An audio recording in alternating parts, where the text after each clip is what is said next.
Hello, everyone, and welcome into today's edition of To The Point podcast. Everybody's had a great weekend. Fun show in store today. Lots to get into from over the weekend in the sports world. Lots of hockey news, a couple suspensions. We got Major League Baseball, NFL free agency, some injuries, some trades, lots to get into. And, of course, in about half an hour, NHL forward Brad Malone will join the show. We'll chat about a lot of different things. Got a number of questions for Brad to get into, including the Oilers beating the Tampa Bay Lightning Saturday night. And he was also involved in a little skirmish in that game. So we'll get into that, his career, and all of the above. So looking forward for Brad to join the show in about half hour's time. But before that, lots of places I could start the show. And poll question today was really a sarcastic one from me. If you know me, you know that's my personality. But there's three options, and it was the most surprising news of the weekend, and surprising being pejorative, that it was not surprising at all. And let's start with three options. There was Tom Brady coming out of retirement, the Maple Leafs goaltending being atrocious, and the Los Angeles Lakers getting trounced again by the Phoenix Suns last night. And it's hard to pick which one is the most surprising, because they're all really not that surprising. They're all, that's pretty status quo, even though these type headlines are taken by the media and just absorbed and talked about, and like there's some breaking news, and they're surprising, honestly. So to me, the Tom Brady story is annoying, quite frankly. I have no problem with Tom Brady coming back. I have no problem that he's going to play again, that the Bucs will be in Super Bowl contention. If he can play football, which he proved to us last year, you could argue he should have been the MVP of the league. By all means, play. I'm not a Tom Brady hater. I get it. If you're a Bills fan, you're a Dolphins fan, you're sick of seeing the guy in the league, you're sick of losing. Well, get over it. Get better teams. But my deal is, I never wanted Tom Brady to be in the same conversation, the same category as Brett Favre. I really don't like Brett Favre for a number of reasons. Number one, just how he retired 2 to 3 times. And he complained about football after, and he never let his kids play, yet he could never leave the game. And he was always, oh, I'm in, oh, I'm out. And it was never concrete. So I look at Tom Brady, I just expect him just say you're playing. Because we knew it. All these people that thanked Tom Brady and said, oh, have a great retirement, we know you're coming back. So why go through this whole charade? To me, it was never a debate. It was never, oh, I'm actually retiring. It was, no, I'm done with this. I'm done with this season. I'll be back. Well, just say that. Or ponder your future and then come back. Because, it's Brett Favre where you just can't leave. Or if you're going to retire, how about don't just say, I'm back, like the Michael Jordan quote, because that was different context. Jordan left to go play baseball.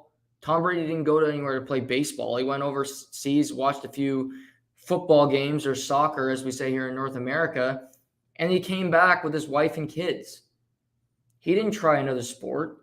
Probably tried drinking a couple drinks. Probably tried taking in some fine dining. He wasn't doing anything like that. So again, this is me picking hairs, but don't be I'm in, I'm out. Just pick one and live with it. And it's unfortunate that he did it this way, honestly. It's not the least bit surprising he's coming back.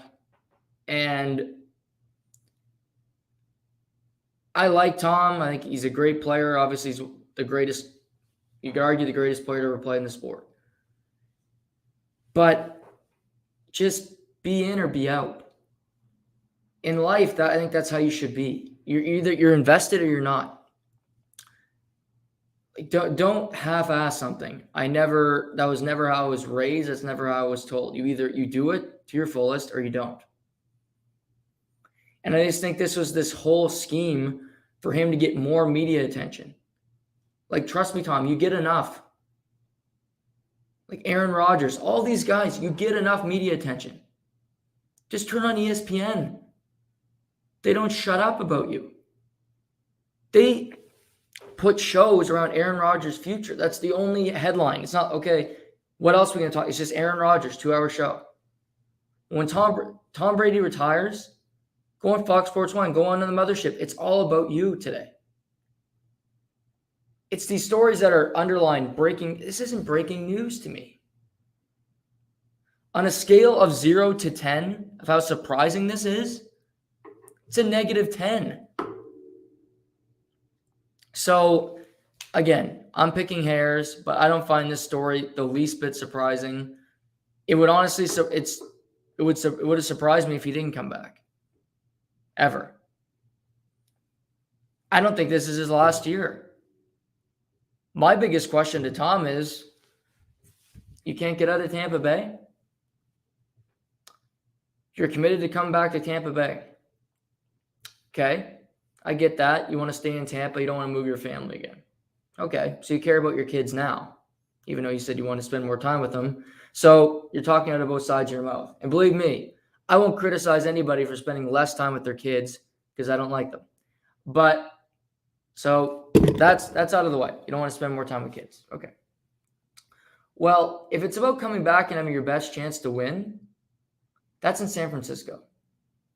San Francisco has a better team than Tampa. Point blank. Deebo Samuel, Trent Williams, Fred Warner, one of the best defensive players in football. A better head coach in Shanahan than BA and Bruce Arians, if you ask me. So if you're going to come back, unfinished business in Tampa? Well, today in news, Ryan Jensen stayed, his center, Pro Bowler, good signing. But Alex Kappa left to go to the Bengals, and Ali Marpet retired. Both were Pro Bowlers. So that's 2 members of Tom Brady's offensive line that has departed the team. And at this stage of his career, those offensive linemen are more important to Tom Brady than having really good receivers. They just are.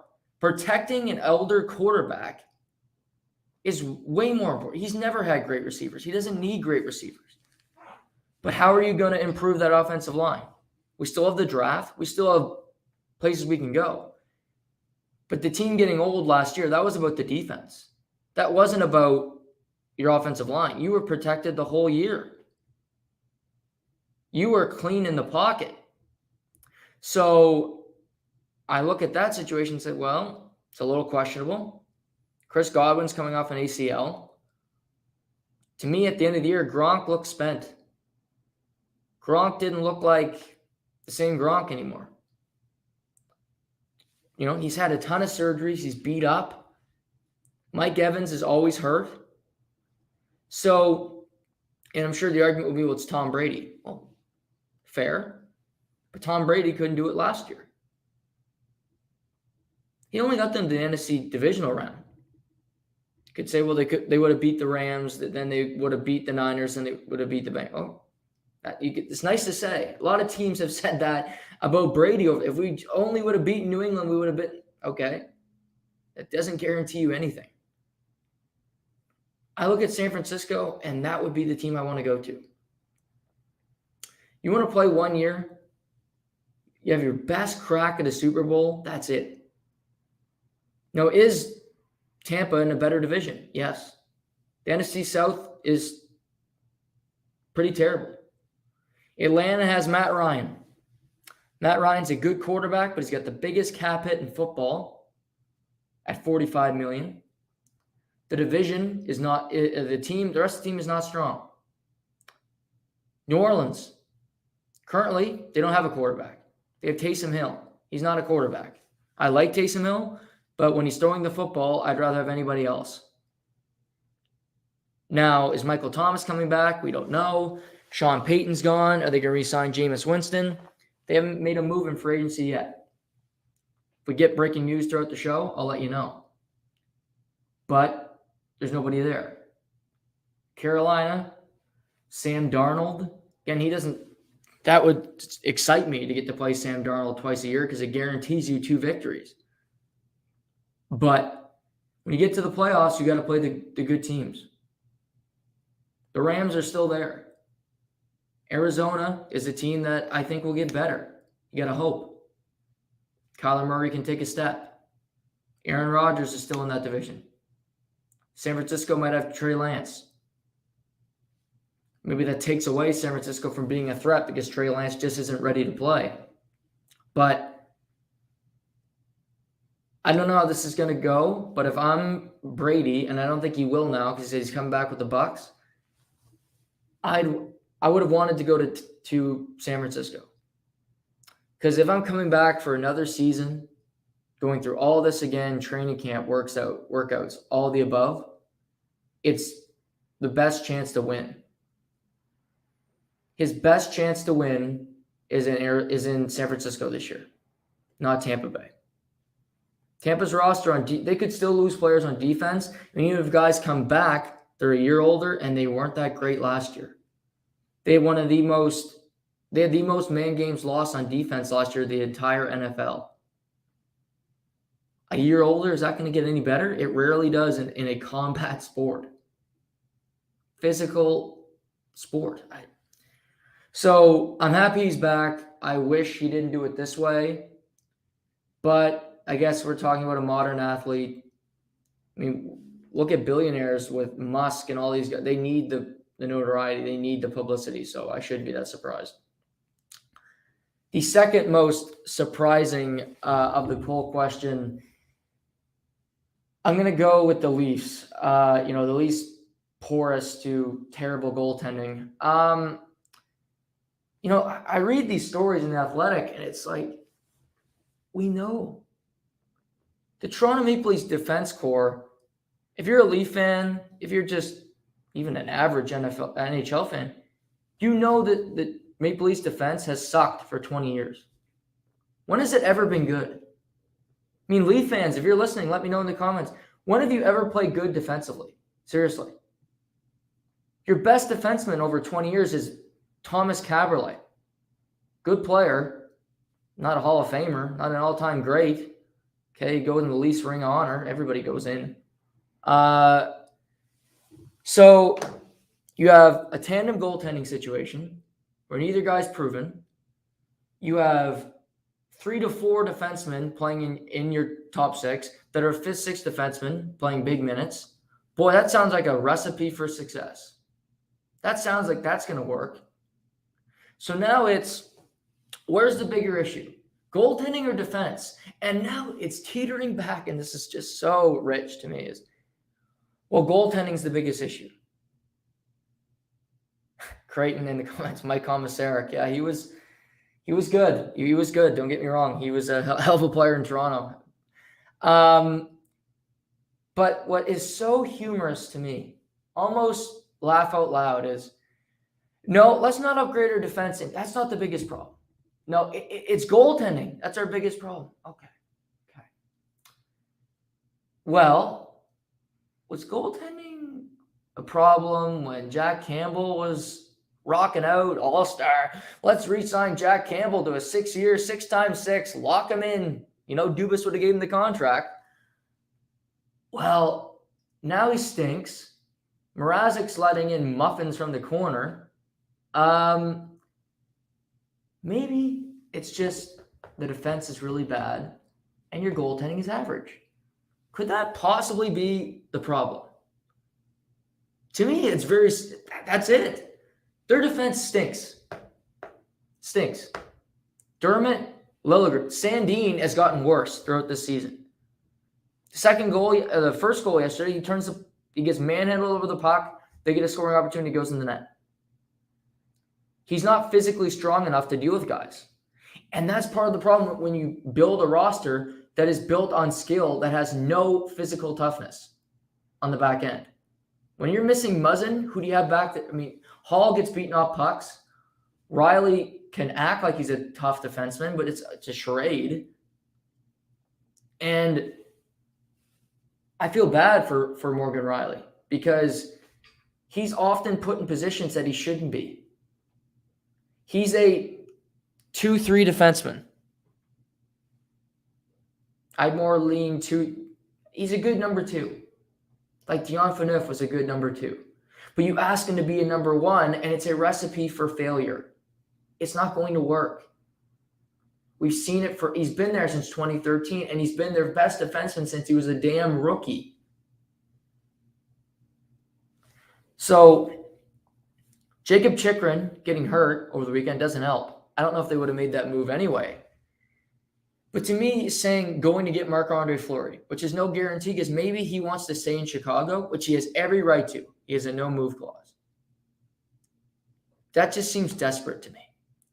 Because if you get Fleury, his cap hit, I guess Chicago wants a first-round pick plus a top-end prospect. That's a big haul. And I don't know if Nick Robertson is going to fulfill the top prospect in that trade because to me, he's not a top prospect. He hasn't proven anything at either level yet. This is Rodion Amirov, could have been that prospect, but unfortunately for that young man, he's got a brain tumor. And this is just the business. I don't think a team's going to want to trade for him because we don't know what his health is. That's cruel. That might sound fickle. That's just how it works. That's business. So will have to be another roster player, which I doubt Toronto would want to lose because they're trying to win. So it gets extremely complicated. And if it's not Marc-Andre Fleury, who is it? Who's the player? Who's the goaltender coming back? This defense needs at least 2. And I'm not saying their goaltending, I don't think, but I said this from the beginning. This goaltending can't win you a Stanley Cup. I find it extremely difficult to look at 2 guys that have never done it in the playoffs, that have zero success doing it, that they're going to. Edmonton, same thing. Edmonton and Toronto are very similar where they have elite talent with porous to below average goaltending. That's how I look at this situation. So you have 2 mid-level starters. I just don't see that working. It's so rare that it does. Bennington got hot in the playoffs. Maybe they're banking on Campbell doing that, but Bennington was a rock star throughout that entire season, got them into the playoffs, and rode it like a wave to a Stanley Cup. So is Mrazek playing terrible right now? Yes. No doubt about it. He's letting in muffin after muffin. Toronto lost twice to Buffalo in a 2-week period. Buffalo. And yesterday was the outdoor game, which gets even more publicity, if you can believe it. We're talking about a Toronto team. But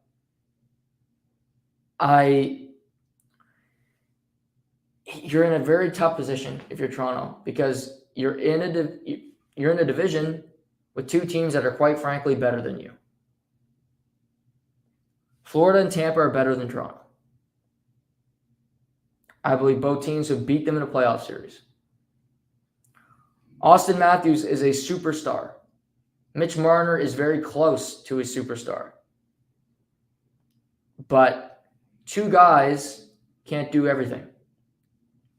2 guys are going to have off nights. Who's going to step up in the meantime? You can't rely on your goaltending. You can't rely on your back end. And for the last month and change, your second line has been completely irrelevant. John Tavares and William Nylander have been MIA. They split them up now. But Tavares looks like he's got cement in his skates. It looks like it's a struggle for him to get up and down the ice. He can't keep up with the play. He is such an effective player when the game is in a box, when it's not so free-flowing. That bodes well for the playoffs for him because the game, the ice shrinks. There's less ice. But Do you trust that he can? We haven't seen it. John Tavares has never been a playoff performer. He's won one round in his whole career. That's more than this Maple Leaf core, but he won one in the Islanders. With the Islanders, he won one playoff round, beat Florida. 6 games, got the OT winner in that series. But I just see this. I look at like Matthews, his suspension, which is another news item from the weekend. He gets suspended 2 games for his cross check to the neck/head of Rasmus Dahlin. That's pure frustration. Because Matthews and Marner have been doing everything for the last couple weeks. He's got 45 goals. He's likely going to win the Hart Trophy. Rocket. Going to have a great season. But right now, it's less about how great he is and more about the team's deficiencies. Which is hard to look past because as good as Matthews is, when you're losing to Arizona, when you lose to Buffalo, there's only so many good things you can say about that. There's only so many puff pieces that the Athletic can write. I don't know where this goes. Just to comment on the suspension, I'm okay with the 2 games. I would have been fine with nothing. My view on these type of things, I like seeing Matthews get angry. If I was a Leaf fan, I would take more pleasure, happiness, seeing him snap a little bit. Because he's usually a guy, and this is the one thing I would say about the Maple Leafs top end forwards, I never see any emotion from them. I never see them dig in and bite and you don't need that in today's game. I'm sure that would be the pushback, which is fine. That might be an archaic type take from me. But I like seeing them with some fervor. I like seeing Matthew say, okay, Dahlin, you're not going to give me that bullshit, and give him a 2-hand back. He's going to miss 2 games. Okay? It's Matthews for his Rocket race. You got a 6-goal cushion right now in Draisaitl. It will likely be inconsequential. And for the Leafs, you're in a playoff spot. So you're going to play. Right now, they play Tampa in the first round. Honestly, if Florida stays in first, they'd rather get a wild card spot to play Florida in the first round than Tampa. As much I picked Florida before the season win the Cup. I'm not going to back off that. But playoff experience matters. I've seen Tampa do it. Florida hasn't won a playoff series since 1996. Our guest last week, Doug McClain, was the GM and president of that team. They went to the Stanley Cup final. Haven't won a playoff round since. That should make Leaf fans actually feel better. That, there's more, a lot of incompetence. 0-4 was the Maple Leafs. So who says I'm a Leaf hater? It's just all positive today. But I like seeing that from Matthews because he should be mad. He should say, Jesus, could somebody help me? Could I get some help? Hey, 91, are you awake over there, old man? Hey, 35, can you make a save, Mrazek? Or is your head up your ass again? Oh, Dahlin, you think you're tougher than me? Take the stick to the side of the head. Again. Just show some. I like seeing the emotion. I like that because too many times he's just, wheel deal, Marner, what? Give him it. That's a good thing to see from Austin Matthews. Case sits 2 games. Who cares? You're playing Dallas and Carolina. Probably, I was going to say you probably beat Dallas. I'm not so sure. You wouldn't beat Carolina anyway.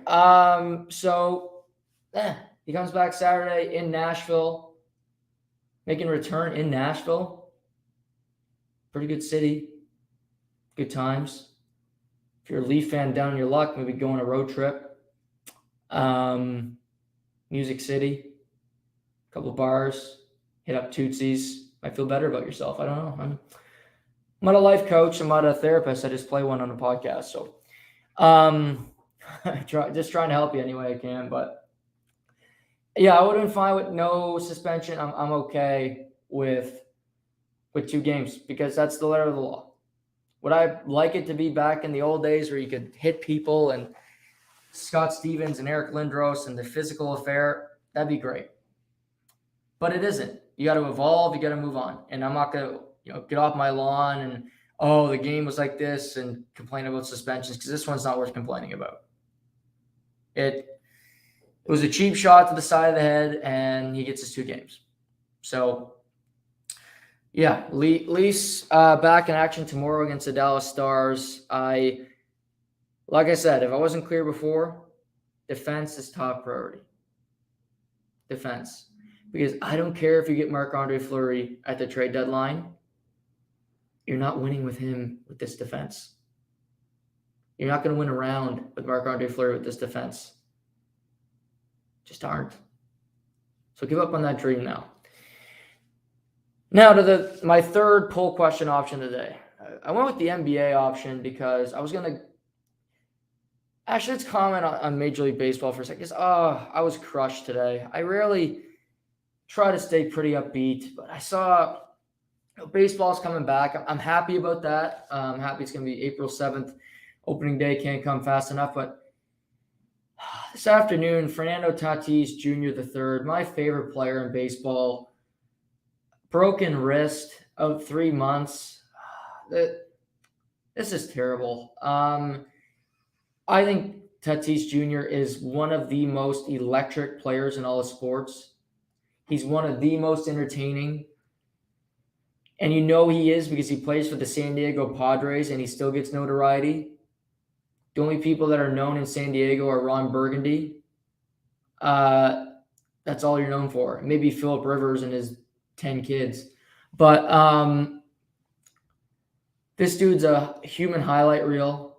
He's box office, homers, great plays, great, hitting dingers, holding the pose. I just see he's so great for the game.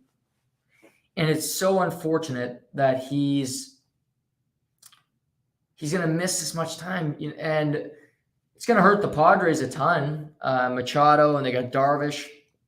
Did a great start to the year last year. They eventually missed the playoffs, playing in the very competitive NL West with the likes of obviously the Giants and the Dodgers. But I'm just bummed that he's out.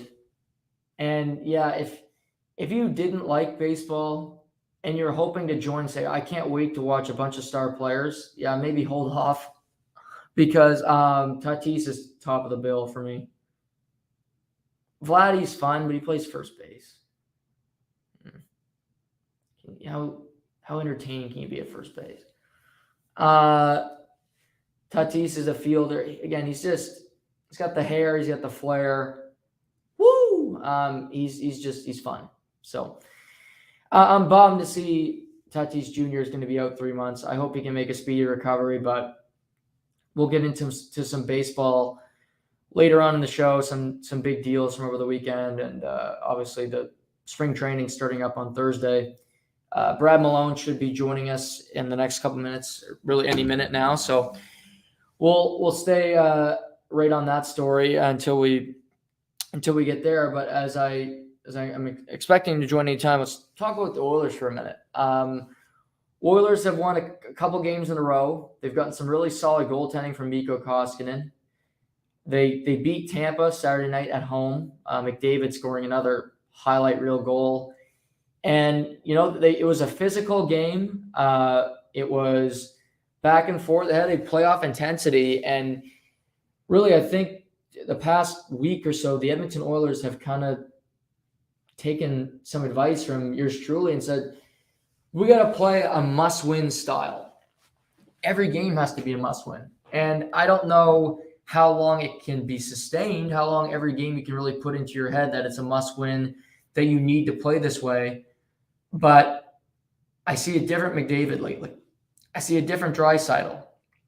Our guest today, Brad Malone, has really gotten that lineup to buy in. and to play hard. The bottom six forwards are starting to play well. Malone, Derek Ryan, some of these guys have really started to find their stride, and they're now in a playoff position. It's helped Edmonton that the Vegas Golden Knights have completely fallen on their face. They lose Thursday, Friday, and Sunday over the weekend. They lost to Pittsburgh Friday night. They lose in Columbus last night. They played the most games in the NHL, 61. So that means they have 21 left, and they're in big trouble right now. But the Oilers are in a good spot. They're trailing the Kings, who continue to find wins. But the biggest thing for the Oilers is you're in a good division, which is a good spot for you, and you're starting to find your game at the right time. You're starting to get really good production from your top-end players. That's exactly what you need. And more importantly, when a guy needs a breather, when McDavid, when he says, okay, I need a rest here, he's guys are able to help, and that's the most important thing.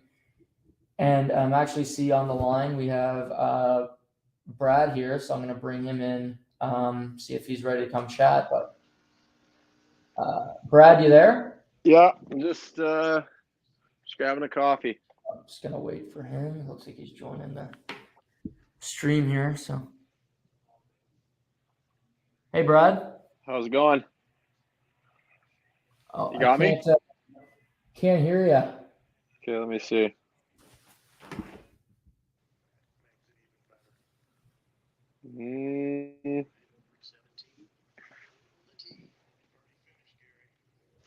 Is that better?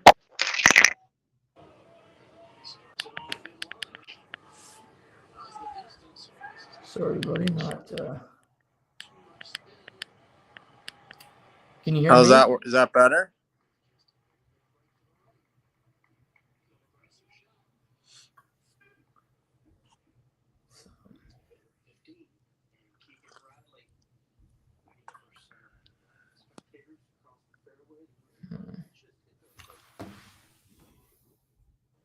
You got me now? I think you're on mute. I'll get out and come back. I think he's going to reconnect here. Sorry about that, everybody, but technical. I just appreciate him coming on. So hopefully he can reconnect here, and we'll see what we can do on our end. But just double checking mine. Yeah, we're 100% on here. But here he comes back. We'll see if we got him.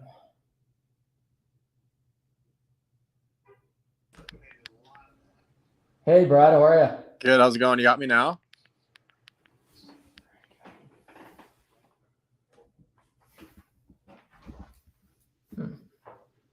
Can you hear me?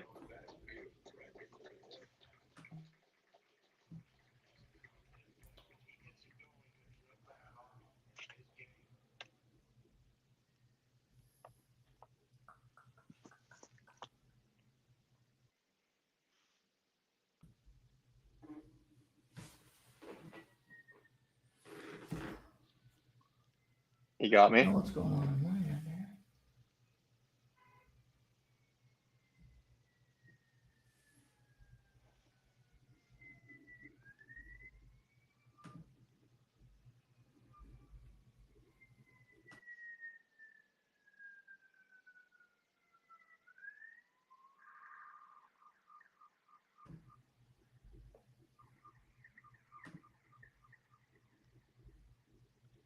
You got me? Yeah, I don't know what's going on here. I can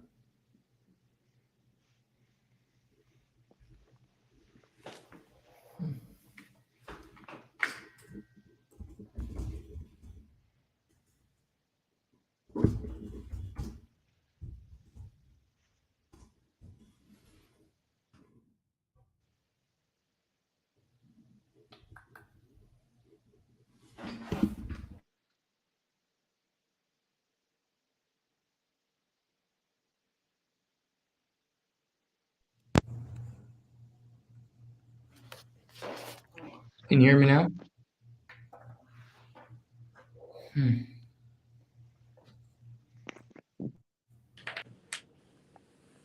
about now? No.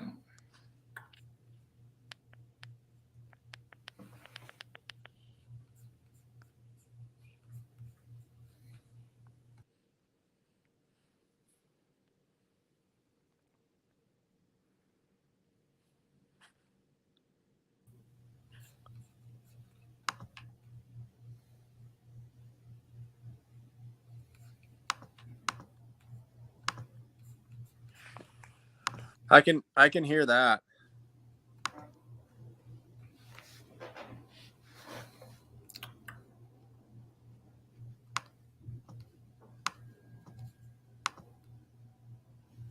Hello? This is strange. I've never had this problem.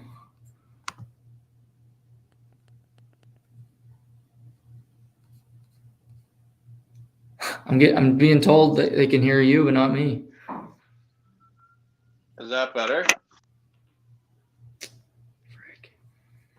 How's the AirPods? Is that better?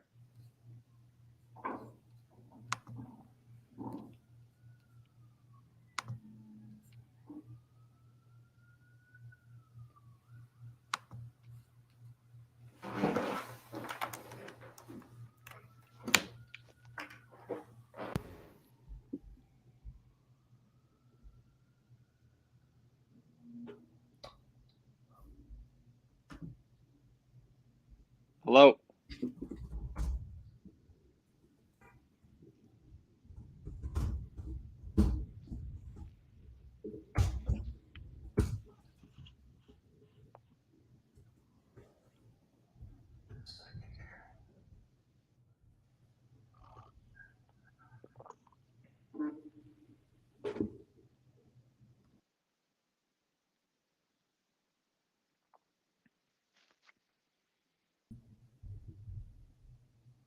Got me now?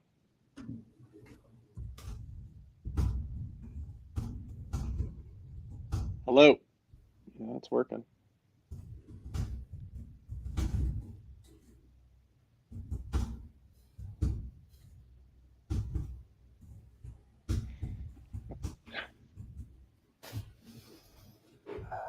This is strange. I don't know what's going on.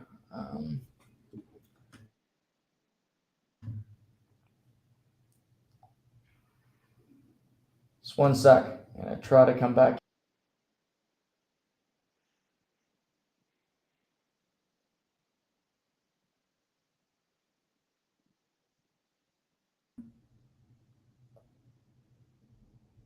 Hello? Jesus.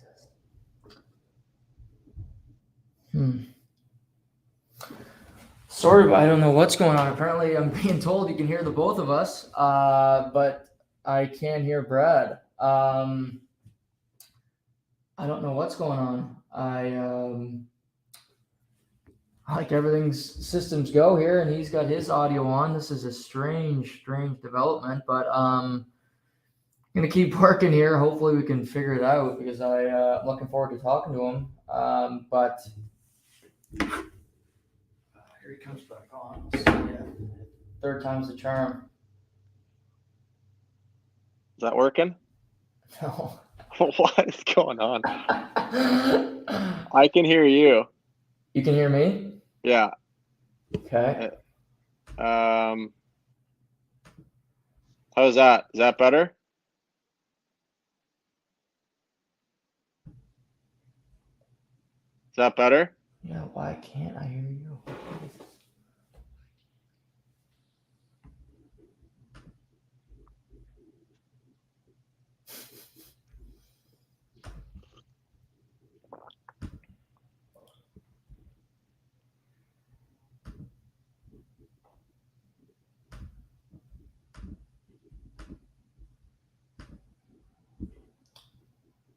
Yeah, they can hear us both, but I can't hear you. Jesus. So everybody can hear me but you? Oh. I guess I don't know why I'm asking that.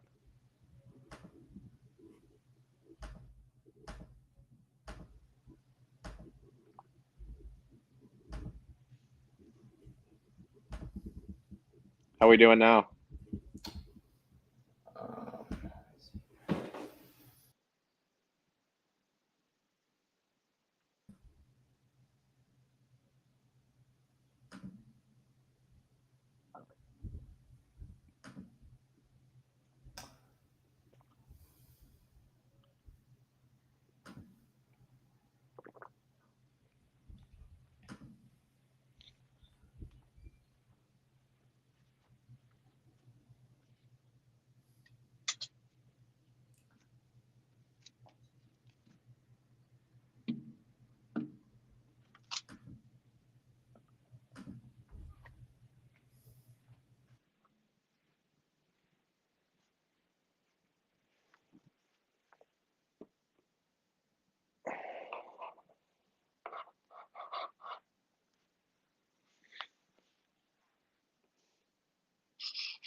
I got you now.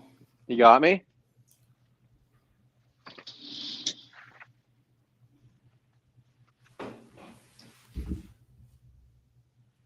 You got me now? I got you. You got me? No. Oh, this is awesome.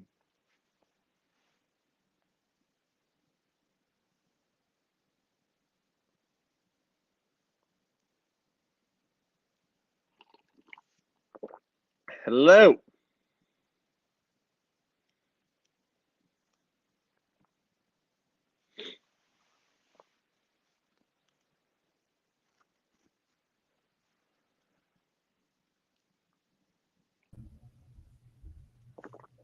How about now?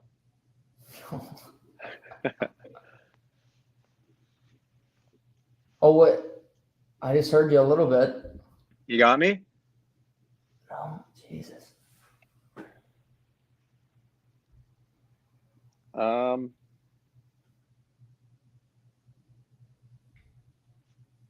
I don't know. Now? No.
I can't hear you. I don't know what's going on.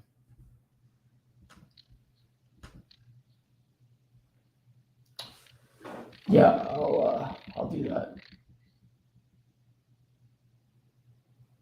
Yeah, I'll resend you the link and hopefully it works out.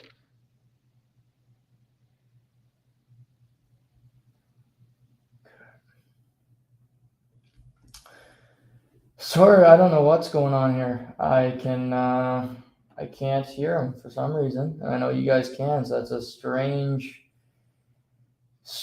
development. But I'm gonna invite Brad again, and we'll see what happens. But my apologies. I didn't expect. I didn't want the interview to go this way, but it's connecting everything, and it's all clear on my end.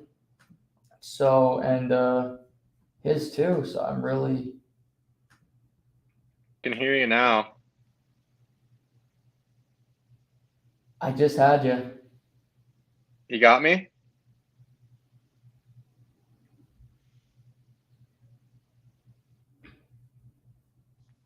How about now?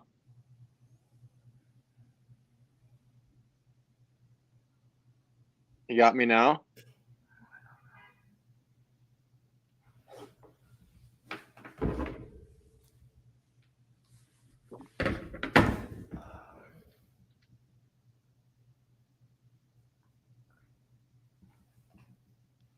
I'm going to try that one more time.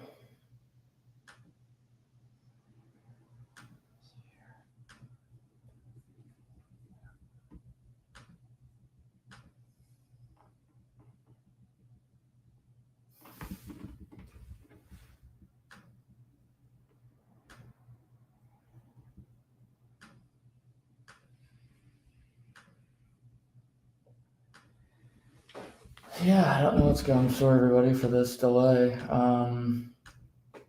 Like I said, I really don't know what the problem is. Everything's a go on his end.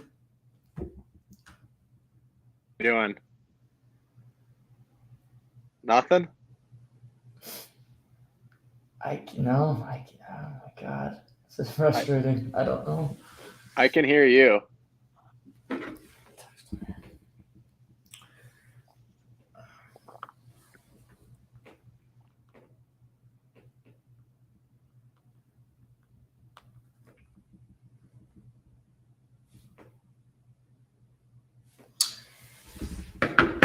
Try to send Brad a Zoom, and we'll see if that works. But we're going to take a little bit of a pause here. So that's probably going to be it for live today. Hopefully, I can get an interview with Brad because this has been a complicated process. But thank you guys all for sticking in there, and I'll talk to you guys tomorrow. This has been To The Point.